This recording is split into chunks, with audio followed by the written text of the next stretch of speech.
Morning! For this video, tayo na naman magtako ng ating mga naipon na ano. Ayan o. Inipon ko to guys, yung mga iniinom namin doon sa NYO. Sa trabaho ko, iniipon ko yon kasi everyday naka-apat ng bote ako ng maliit. So iniipon ko yon everyday. Iniipon ko siya, nilagay ko sa plastic, nilagay ko sa bag ko.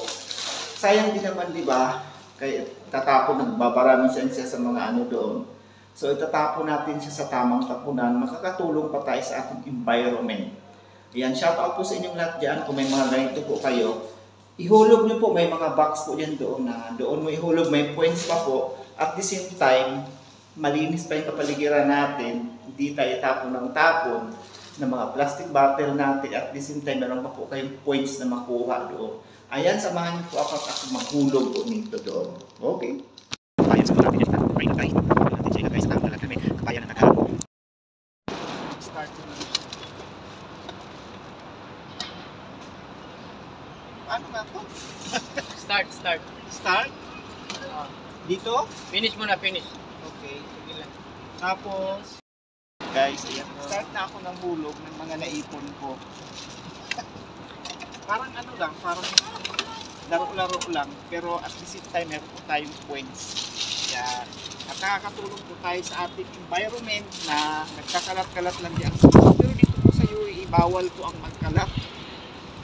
Wala pong kalat dito dahil mahiya ka namang magkalat pag magkalat ka rito. So, sa amin, sa trabaho ko dun sa NYO, iniipon ko po ito para parang marami na kasing kalat doon din sa traska namin mapupuno.